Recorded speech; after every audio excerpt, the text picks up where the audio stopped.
After 18 years, they walked me out like I was nobody, just another box to check. I built their code base, kept the system breathing while they scaled. Then the new CEO fired me, arrogant, smug, until it all broke. And when his frantic calls started, I almost didn't pick up. Almost. They hired me straight out of college, back when the company was barely more than an idea scribbled across a whiteboard in a borrowed office space. I was 24, still green, but hungry. The CTO, back when we had one, handed me a coffee, pointed to a busted-up Dell tower, and said, "That's the server. Make it work." So I did. I stayed late, slept on the floor some nights, learned by fire and failure. There wasn't a handbook, just hope and duct tape, but I built it, from scratch. Every line of code, every system dependency, every integration, mine. Nobody else wanted to touch the back end, so I became the guy. The guy who knew where the bodies were buried because I'd dug the holes myself. By year 5, we had real clients. Not just friends and startups, but contracts that came with SLAs and lawyers. And through every pivot, every acquisition, every time the front-end team rebuilt the UI because some VC thought the font wasn't modern enough, I kept the core running. I built it for durability, for speed, for weird edge cases no one else could predict because I knew them before they happened. I didn't just write code. I engineered fail-safes, backdoors, redundancies, quiet protections that would kick in when everything else failed. I didn't chase titles, didn't need the limelight. While others jostled for promotions and posted wins on LinkedIn, I kept the lights on. There's something sacred in being the guy who makes sure everything works when nobody's looking. They called it legacy later, like it was a dirty word. But that legacy kept payroll running, processed every transaction, tracked every byte of user data. I was the spine of a beast they didn't even understand. I trained people, God knows I tried, but turnover in tech is brutal. Most devs lasted a year, maybe 2, before burning out or moving on. And every time someone quit, the tribal knowledge shrank a little more, except mine. I stayed. Not because I couldn't go elsewhere, but because I'd built something real, something that mattered. And I knew the day would come when they'd need me not just for what I knew, but for what they didn't. 18 years. That's more than half my adult life, through 2 rebrands, 3 product lines, and 5 different office locations. Through marriages, divorces, children, layoffs, and a global pandemic. I was there when we hit 1 million users, when we almost lost our biggest client, when the data center caught fire in 09 and I rerouted traffic with a bash script and a prayer. I was there through all of it. But none of that mattered when the new CEO walked in, fresh from a management firm with a Harvard MBA and a slide deck full of buzzwords. He took one look at me and saw dead weight, old code, old thinking, outdated. And with a smile, he signed my exit. I didn't fight it, not then. I just walked out of the building I'd helped build from the ground up. But the thing about old systems, they don't like new hands, and neither do ghosts. The day they announced Martin was retiring, the entire engineering floor went quiet. Not the good kind of quiet. More like the air's been sucked out of the room kind. Martin had been with the company since day 1. He hired me, gave me my first real shot, and always had my back when some new PM wanted to pull apart the guts of the system just to see what happens. He wasn't a coder, but he respected the code. That mattered. We all knew he'd eventually step down. He was getting older, slower to respond in meetings, half listening by the end. But we thought when he left, someone who understood the product would take over.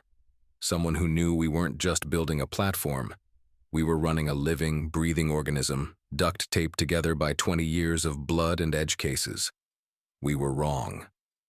The new guy, Brennan, showed up in a tailored suit with an espresso in one hand and a laminated culture manifesto in the other. Management consultant turned CEO, with 0 experience in software engineering. Not low experience, 0. He had worked at firms that advised disruptive startups on maximizing operational leverage, whatever that meant.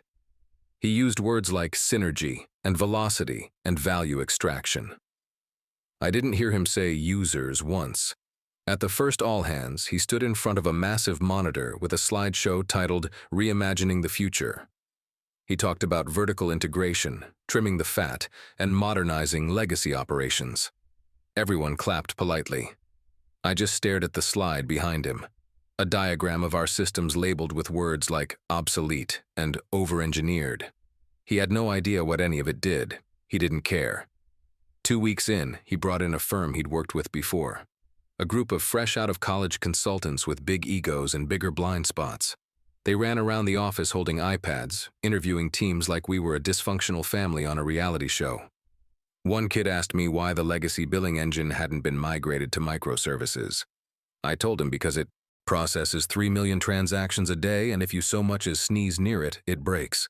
He blinked and typed something on his tablet.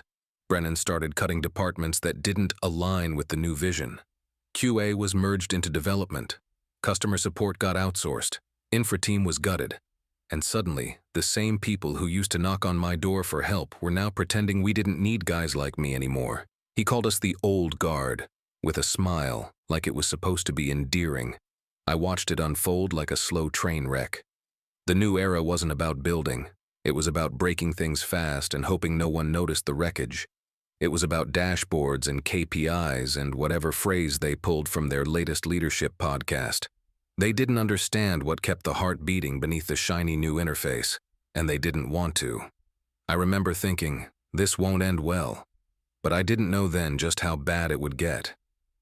It didn't take long before the word legacy started getting tossed around like an insult. Used to be, it meant something solid, something proven.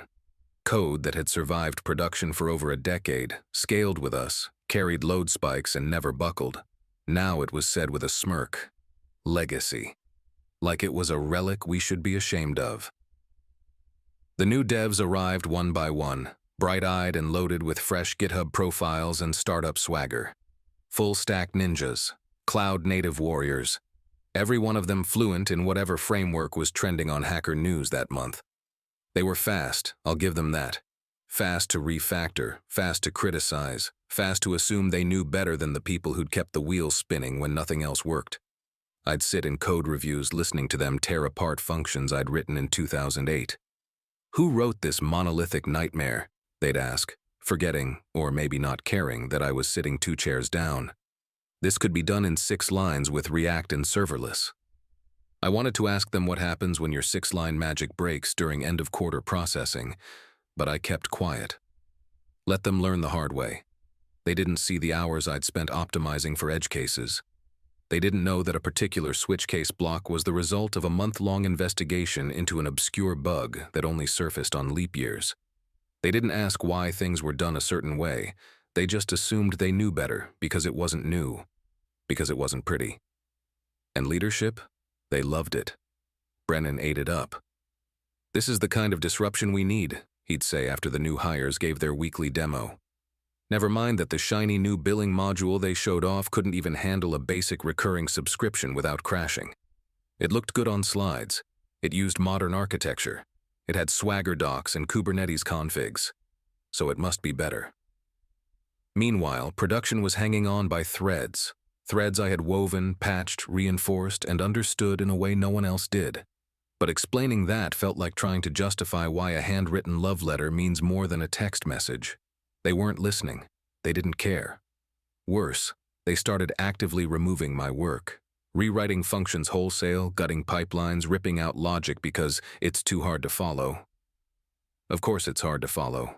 It wasn't built for show. It was built to work. Under load, under pressure. Under failure conditions these kids hadn't even imagined. I knew what was coming. I could feel it. The dismissal wasn't just in their words, it was in their eyes. Every meeting, every pull request, every joke about legacy systems chipped away at something deeper than just code. They weren't just replacing software. They were erasing the people who built it. And I was next. They just didn't know what they were about to lose. It was supposed to be just another town hall. Those monthly morale parades where leadership rolled out vision statements and culture slides while the rest of us tried not to check Slack under the table. This one, though, had a different energy. Brennan had that look, chin up, sleeves rolled, pacing the stage like a TED Talk was about to break out. The projector lit up with a title slide, Operation Velocity, Streamlining for Scale. And just like that, I knew we were in trouble. He started with the usual buzzwords: agile transformation, platform consolidation, technical debt eradication. all dressed up with graphs and bullet points that meant nothing if you'd ever actually built anything under real pressure. The consultants flanked him, smug behind their clipboards, nodding like backup dancers. Then he got to the slide that stopped me cold. Deprecating legacy systems, Q3 milestone. A flowchart appeared. My flowchart, my systems, labeled obsolete modules. One red X through the heart of the billing engine, the core processor that handled every single transaction for our enterprise clients. They were planning to sunset it by the end of the quarter. Replace it with a shiny new microservice the interns had barely gotten to run on staging. That's when I stood up. I didn't plan it, didn't think it through. My hand just went up and my voice followed. Brennan, with all due respect, if you shut down the billing engine before the new system can handle variable payment cycles and cross-region tax logic, you're going to bring the platform down. The room went quiet, dead quiet. You could hear someone's laptop fan spin up in the corner. Brennan stopped pacing, slowly turned toward me. Thanks for your input, he said, tight smile, eyes cold. But I think it's time we stop designing systems around exceptions and start trusting scalable frameworks. I didn't sit down. They're not exceptions. They're client use cases. We have contracts, SLAs. That billing engine isn't legacy, it's infrastructure. You pull it out without a complete replacement and the whole thing collapses. Someone in the back cleared their throat. A few glances shifted my way. Some sympathetic, most just scared. Challenging leadership in public? That wasn't the new culture. Brennan nodded once, slow and deliberate. Let's take this offline, he said. That's CEO speak for you've said too much. The room exhaled and moved on. I sat down, but I already knew. I wasn't going to be invited to another strategy meeting. My name was going on a list. It wasn't just about tech anymore. I'd made the mistake of speaking truth in a room built on narratives, of pointing out that their rocket ship had no engine. And from the look Brennan gave me, I knew he'd already decided how to fix that problem, by cutting the guy who built it. It happened on a Wednesday, which somehow made it worse. Midweek. Just ordinary enough to feel like any other day. I was halfway through debugging a latency issue in the payment queue when the Slack ping came in. Can you stop by HR at 2 o'clock? Just a quick check-in. No emoji, no context, just the kind of message that makes your stomach drop into your shoes. I knew. Before I even closed the ticket. I knew. Still, I went.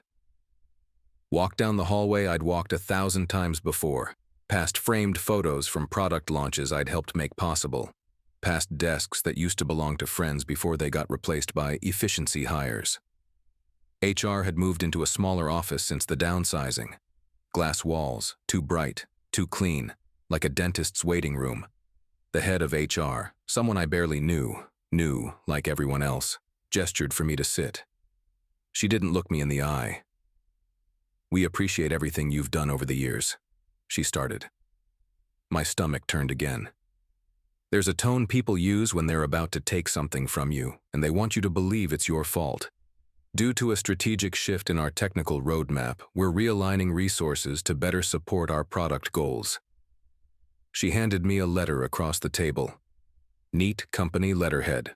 One paragraph. One line that mattered. Your employment with company will end effective immediately. I didn't say anything. I just stared at the paper like if I looked long enough the words might rearrange themselves into something else. Something sane. Something fair. Your skill set, she continued, no longer aligns with our direction. 18 years? 18 years of code, of late nights, of patching systems during Christmas outages, of keeping the company alive during security threats, of walking executives through emergency failovers they didn't understand. And now my skill set didn't align? I looked at her. Do I at least get time to back up my files? She winced. It will handle that. We'll ship anything personal to your address on file. There it was, the final insult. I didn't even get to shut down my own machine. Just like that, I was no longer trusted.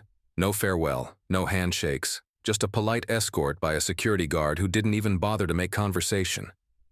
I walked out carrying nothing. Not the laptop I'd customized over a decade.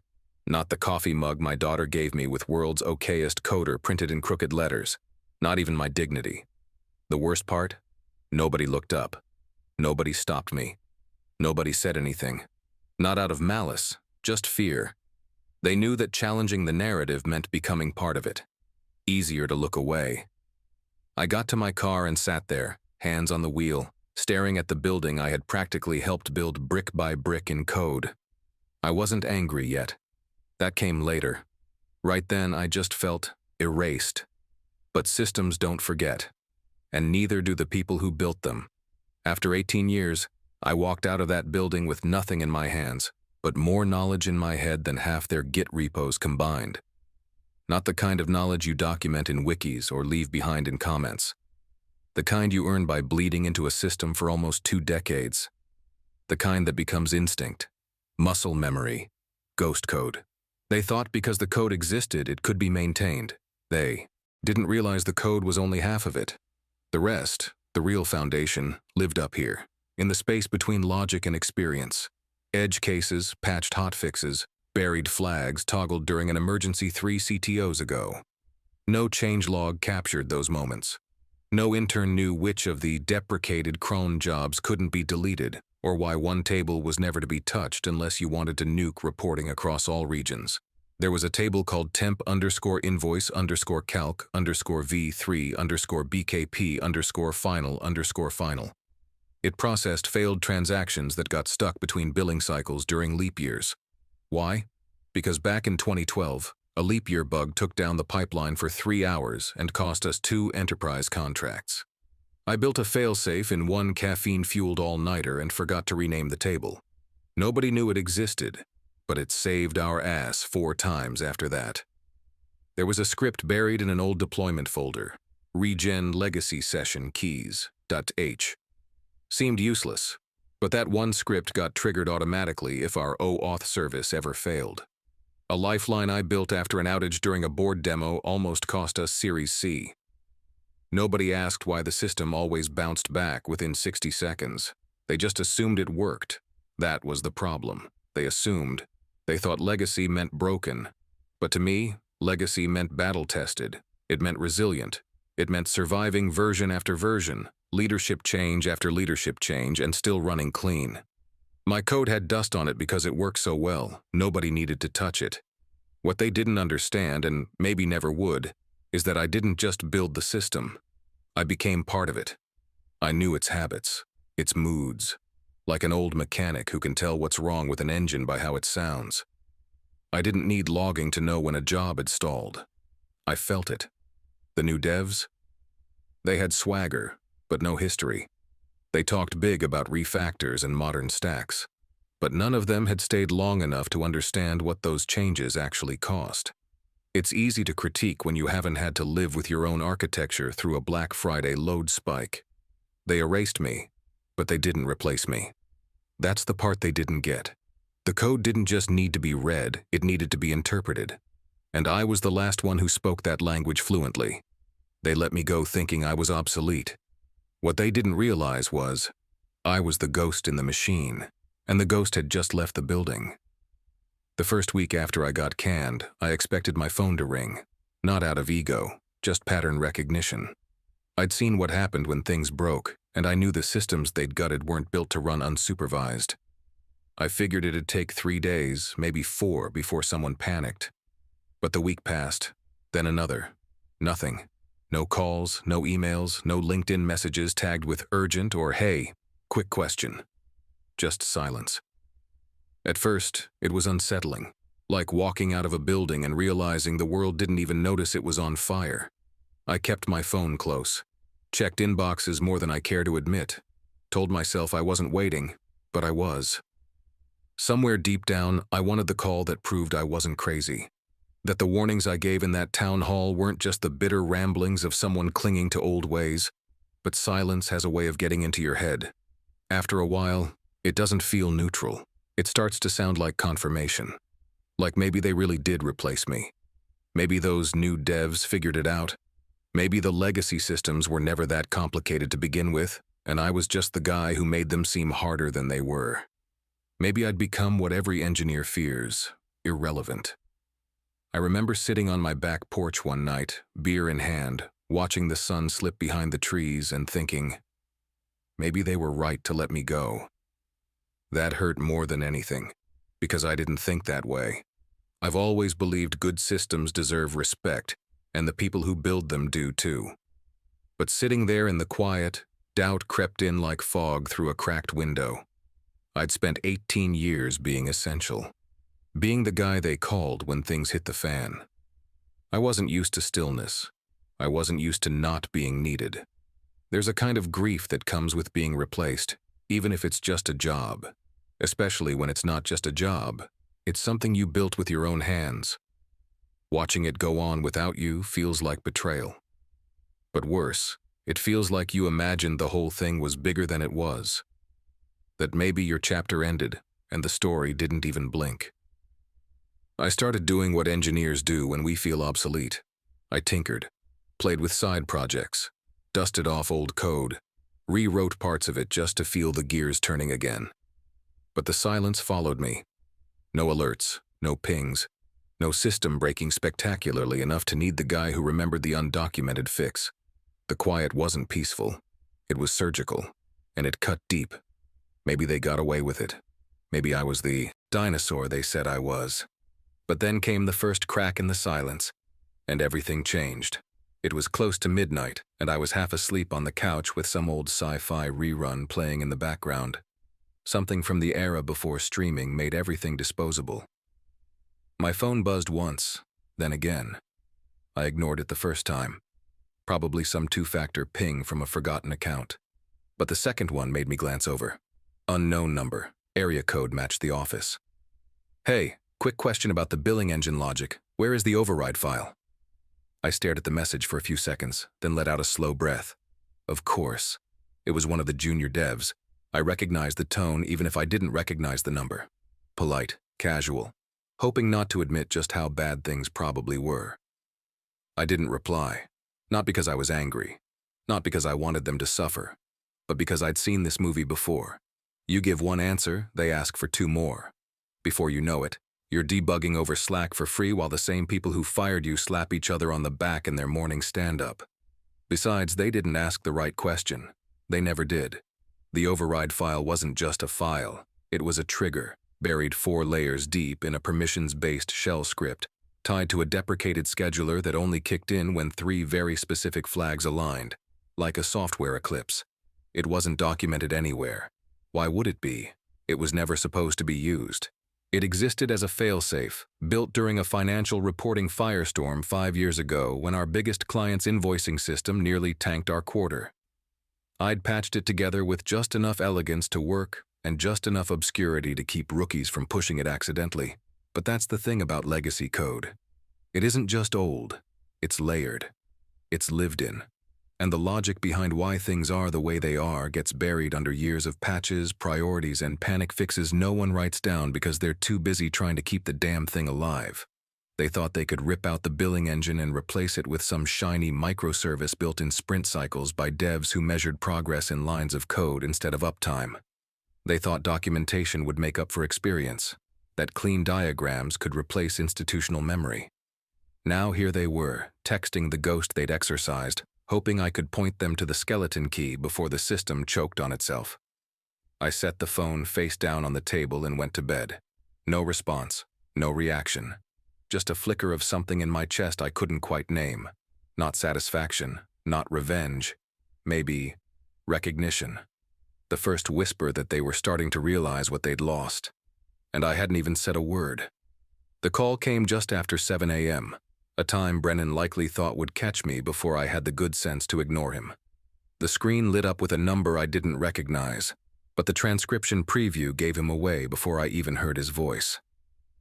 Hey, it's Brennan from, formerly your office. Need to chat. Bit of a situation with the system. I didn't pick up. Let it ring out. Let it go to voicemail like all the others. Another call came in less than 10 minutes later.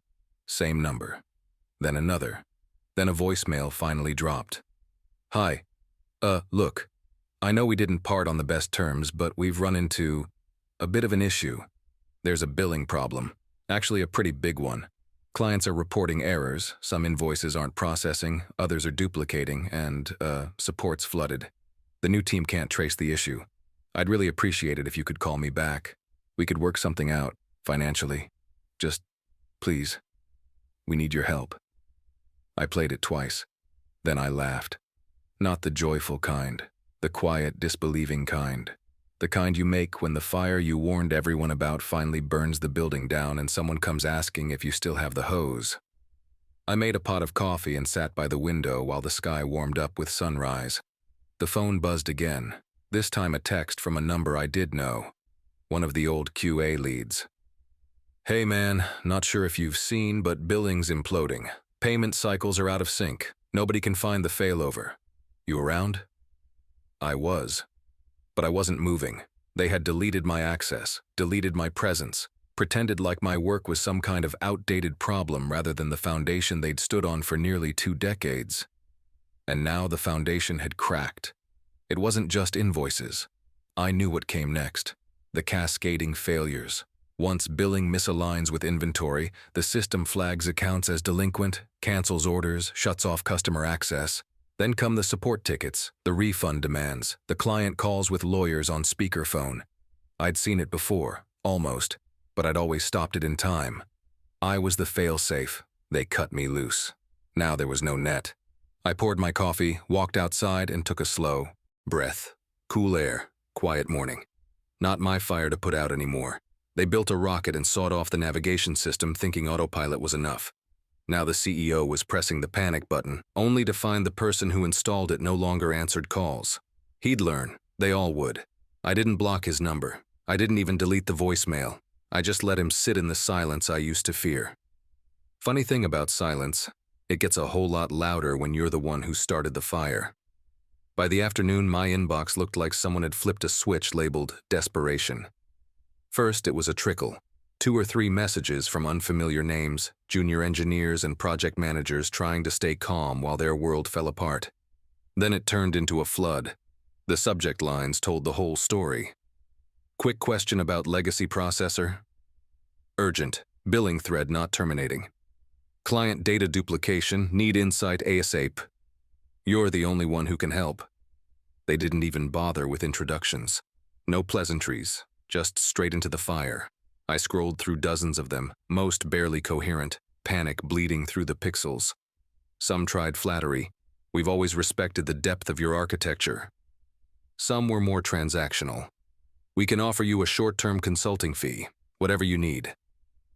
One came from a VP I hadn't spoken to in over a year. He was one of the ones who'd nodded in silence when Brennan made that new direction speech during the all-hands. His message was short. I know things ended poorly, but this is a critical failure. We're hemorrhaging clients. Please, name your price. It was strange, watching them crumble from a distance, like standing on a hill while the valley floods below, detached, removed, but not untouched. Because even though I hadn't written a line of their new code, every thread they were pulling now was one I had laid down. Every fire they were trying to put out had my fingerprint somewhere on the wiring. And here's the thing that got me. None of them apologized. Not really. Not one person said, we screwed up. Not one person admitted that maybe firing the guy who built the damn system without a transition plan had been short-sighted at best, arrogant at worst. They just wanted the fix. Not the man. Not the legacy. Just the fix. But I wasn't a vending machine. You don't punch the glass and expect the candy to fall out just because you're hungry now. I closed the laptop. Walked into the kitchen, made a sandwich. The phone buzzed on the counter the whole time. Buzz, buzz, buzz. I didn't look. The irony wasn't lost on me. 18 years of being the guy who ran toward the fire, and now I couldn't be bothered to even open the door. Not yet. Let them sweat. Let them taste what it's like to stand in front of a machine you thought you owned, only to realize it never belonged to you. You just borrowed it, and now it wants its builder back. But the builder was busy making lunch and enjoying the quiet, for now. I found out about the rollback attempt through an old friend on the infra team, one of the last still hanging on, someone who knew how thin the wires really were behind the curtain. He messaged me late that night. No fluff, no preamble. They tried to revert to the June build. Backup failed. Table's gone. They're screwed. I stared at the message, then read it again. Of course it failed. See, the backups weren't just files. They were a ritual. You had to do it right. If you skipped a step, mistimed a dump, or forgot to suspend write operations, the snapshot would look fine until you tried to use it. Then you'd realize the data was out of sync, fragmented, or flat out missing. I'd spent years perfecting those backup protocols, and they were solid when you followed them. But that was the problem. Nobody ever asked how they worked, just assumed they'd always be there, like hot water or a full battery, until they weren't. Apparently, one of the junior devs had panicked when the billing engine started throwing invoice errors. In the chaos, he ran a cleanup script meant for archived data, only he forgot to switch the database context. Wiped out the live transaction index. 12 years of structured records, gone in under 8 seconds. Then came the real punchline. They found the backup, and it was corrupt. Time-stamped during a failed deploy the week before. Murphy's Law had entered the chat. I knew what they were looking for next. They were digging through Confluence pages, Git histories, Slack threads, trying to find the patch script I had written years ago. The one I used to call the Lazarus job. It could rebuild the transaction index from the raw Q logs and restore operational state to within 0.02% accuracy. It had saved us once in 2016 when a rogue script misfired during a staging to prod merge. I'd patched it together in a panic over a long weekend and hard-coded half the logic because I knew I'd be the only one running it. I never documented it, not because I didn't want to, but because it was too damn complex, too specific, and too dependent on knowing exactly how the billing architecture twisted under pressure. Documenting it would have taken longer than writing it. Besides, I never thought they'd need it. I never thought they'd fire me and then hand the whole system over to people who didn't know the difference between a cold backup and a soft failover. And now they were discovering the hard truth. Not everything lives in version control. Some things live in memory. And when you cut out the one person who remembers where the wires run, you better hope you never need a reboot. The system wasn't just broken, it was gone. And the worst part? They didn't even know how broken it was yet. Not fully, not yet. But they would. They always do. Eventually. It was a Thursday afternoon when I got the call from Josh, a buddy of mine in finance who somehow managed to survive every layoff, every reorg, every strategic pivot. Quiet guy, sharp as hell. We used to grab lunch once a week when things were normal, back when the company still had a soul. Dude, he said. No hello. Just dude. The board's in meltdown mode. I leaned back in my chair. I figured something was coming. What happened? They had an emergency meeting this morning. 3 clients pulled their contracts. 2 more are threatening legal action. The enterprise accounts are on fire. The billing failures exposed customer data in a few edge cases. Some GDPR stuff might have been tripped. And get this, revenue projections for Q3 are off by millions. He let the word hang there like it was supposed to echo. It did. Millions. Because they thought they could erase me and not pay the cost. Brennan's sweating bullets, Josh added. He tried to throw the dev team under the bus, said it was poor implementation, lack of ownership. But the board isn't buying it anymore. He's the one who signed off on firing you. They're calling it a leadership lapse. That's code for, he's done. I didn't say anything for a while, just let that roll over me. I wasn't gloating, I wasn't even smiling. I just absorbed it. The full weight of what it meant. That somewhere, in a glass-walled boardroom with catered breakfast and branded folders, executives were saying my name, not out loud, not with reverence, but in that tight-jawed, hindsight is 2020 kind of way. Why did we let him go? Who approved this plan?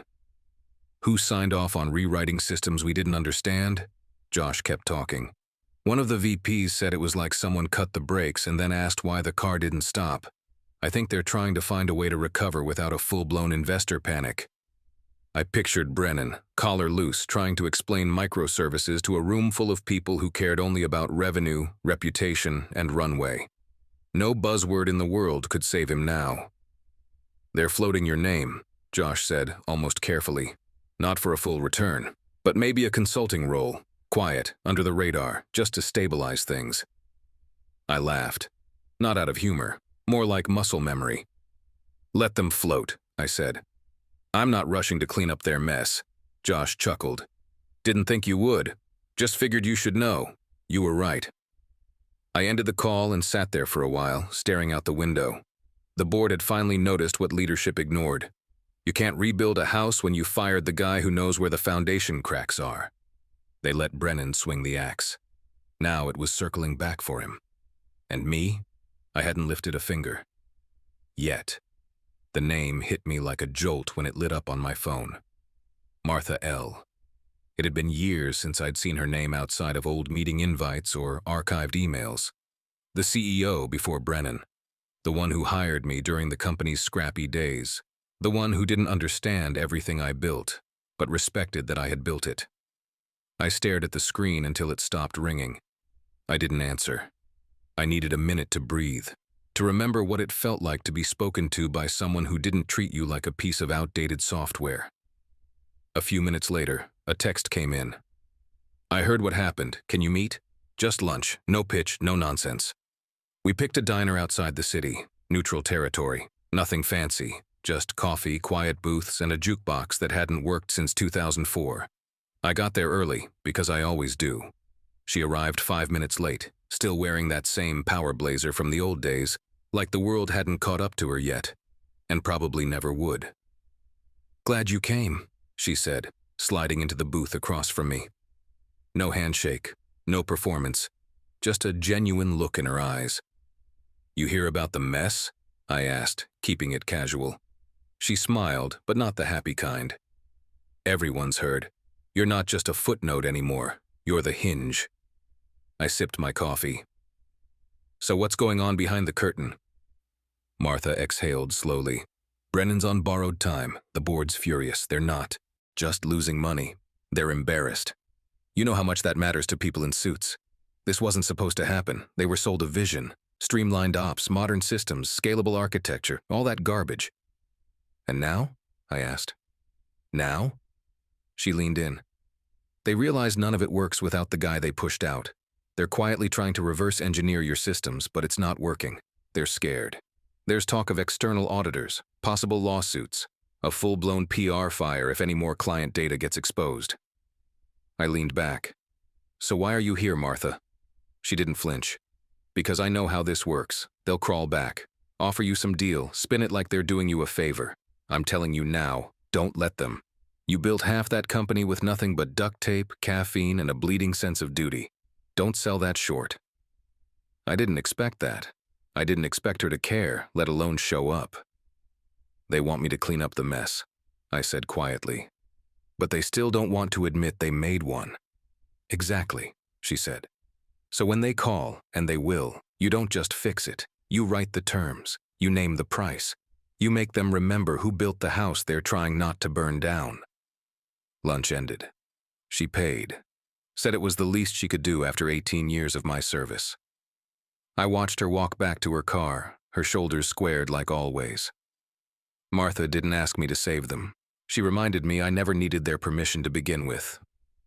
I waited another day after that lunch with Martha. Let them stew a little longer. Let the tension stretch past the breaking point. Then I called them back. Not Brennan, not the junior devs, not the panicked PMs who'd filled my inbox with subject lines that screamed desperation. I called the one person who still had enough authority to write checks without asking permission. The COO picked up after one ring. I didn't waste time with small talk. You need me, I said. There was a pause. He didn't deny it. Yes, we do. I'm willing to help, I said, but not under your conditions, under mine. He sighed, already knowing he didn't have the leverage. Okay, go ahead. Triple my former salary paid weekly. I work remote. I choose my own hours. You give me access to everything. Read, write, deploy, no red tape, no meetings unless I call them. That's a lot, he said carefully. Not done, I replied. I want a 12-month locked contract. No early termination, no loopholes. You cut me out early, I get paid in full. More silence. And no management interference, I added. None. I don't answer to Brennan. I don't want a single consultant near my code. You need this fixed. I do it my way. That's the only way. He didn't say yes right away. I heard him scribbling something, probably already running the numbers. But we both knew what was at stake. Losing enterprise clients wasn't just a hit to revenue. It was a stain on the brand, a story that investors would ask about at every quarterly call. "All right," he said finally. "I'll have legal drafted by end of day." "One more thing," I said. "I want written acknowledgement, signed by someone above Brennan, that my termination was a mistake. Doesn't have to go public. Just something for the file. You want me to fix the ship? I need to know someone finally told the truth." He didn't argue, just muttered something like, "Fair enough." I hung up and stared at the phone for a moment. This wasn't revenge. I wasn't doing this to gloat or to teach them a lesson. I was doing it because something I built was being mishandled, and part of me still couldn't let it fall apart completely. It was a pride thing, a legacy thing. But this time, I was doing it on my terms. No more apologies. No more justifying architecture to people who thought PowerPoints counted as planning. No more being treated like a problem when I was the reason the whole thing still functioned. They didn't want the old guard. Fine. Now they were paying for a general. And I wasn't going back to save them. I was going back to finish what I started. Walking back into that office felt like stepping into a half-finished replica of a place I used to know. Same walls, same floor plan, but the energy was different. Nervous, frayed, like the building itself knew something had gone wrong. People looked up as I passed. The junior devs, the ones who had barely made eye contact with me 6 months ago, stared like I was a rescue crew dropped into a sinking ship. I caught one of them, Kyle, I think, mouthing "thank God" under his breath as I passed the bullpen. The air was thick with unspoken things: guilt, relief, and something else. Respect. Not the performative kind. The quiet, earned kind. The kind that only comes when you realize someone you dismissed was the only thing keeping the whole machine from burning to the ground. Then I saw him. Brennan. He stepped out of the glass-walled conference room like a man walking into his own funeral. His suit hung looser than it used to. His eyes were bagged, mouth tight like he'd been chewing on words he couldn't say for weeks. For a second, it looked like he might offer a hand. Then he thought better of it. "Glad you could make it," he said stiffly. I nodded once. "I'm here to work." He moved to say something else, but I didn't stop walking. I wasn't there to mend fences or listen to his rehearsed lines. I wasn't there to absorb his apology, if he even had one. I was there because a system I built was bleeding out, and no one else knew how to stop it. They'd set up a private room for me, windowless but quiet. A laptop with root access was waiting, along with a single post-it from the infra team. "We've isolated the containers, but nothing's responding." I didn't ask questions. I didn't need to. Within an hour, I found what they couldn't. Half the issues weren't even bugs. They were assumptions. Lazy code that didn't account for variable billing intervals. Sloppy queries that choked when the table size crossed a threshold. Time zone conversions that assumed the world started and ended in San Francisco. I didn't say a word as I worked, just fingers on the keys, eyes tracing logic like muscle memory. I could feel the system again, like I'd never left. It still knew me, still responded to my touch. Somewhere in that chaotic cluster of containers and endpoints, the ghost was coming home. By late afternoon, the critical paths were stable. Invoices were processing again. Clients were logging back in. The ticket volume started to shrink. Someone brought me coffee. No name, just a cup and a quiet nod. I wasn't there to gloat. I wasn't there to bask in their panic. I was there to clean up the mess. And if they were smart, they'd stay out of my way. The real fix wasn't pretty. It never is. Not when you're working with legacy systems layered like sediment. Years of half-fixes, pivots, integrations, last-minute hacks stitched together in the name of just ship it. The billing engine had always been the monster in the basement. Even when I built it, I knew it would be the system nobody wanted to touch. It was written before microservices were the gospel, before JSON was cool, before half of the people in the office today had finished high school. But it worked. It handled edge cases that modern platforms didn't even know to plan for. The nightmare logic started with something simple. Variable subscription cycles tied to customer-defined billing anchors. Easy to say, brutal to build. Most billing systems bill monthly on a fixed date. Ours let clients define anchor points, skip months, switch currencies mid-cycle, and retroactively apply coupon codes. That meant billing wasn't a calendar, it was a dance. One misstep and you either undercharged clients or charged them twice, and both scenarios ended in chaos. So I built a system inside the system, a silent logic engine I called the Weaver. It took transaction logs, reconciled them against expected cycles, and recompiled them into invoice trees that only triggered when all dependencies passed. Most people didn't even know it existed. I wrote it over a long weekend after a VP promised a feature to an international client without asking engineering. It wasn't documented. Not because I wanted to keep it secret, but because documenting it would have required explaining a decade's worth of architectural decisions and bad trade-offs, and no one ever asked. Until now. By the time I sat down with the busted system, the Weaver was broken. They'd removed the triggers thinking they were dead code. One of the junior devs had even renamed a few internal functions, stripped out the modifiers that prevented recursion. That alone caused a loop that generated nearly 14,000 duplicate invoice attempts in under 2 hours. The logs were a war zone.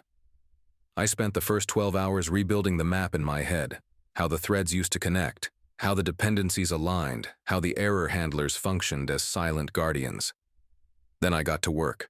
Day 1, I stabilized the invoice triggers. Day 2, I rewrote the reconciliation logic by hand.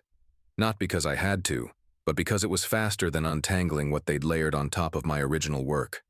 By hour 36, the invoice cycles balanced, the refunds recalculated, the data normalized.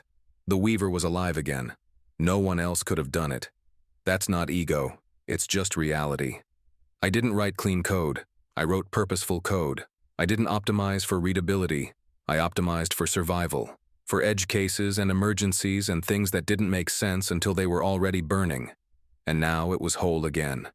The beast was breathing, quiet, efficient, and mine. It didn't happen with a press release or a farewell party. Brennan was just gone. One Monday morning, his name disappeared from the directory. His office was cleared out, the glass door wiped of his title. No email from HR, no all-hands announcement, no thank you for your leadership, just a ghosted executive and a polite message from the board a few days later that a leadership transition was underway. Nobody asked questions. Well, not out loud. I kept my head down and finished what I came to do. The system was stable again, but stability wasn't enough.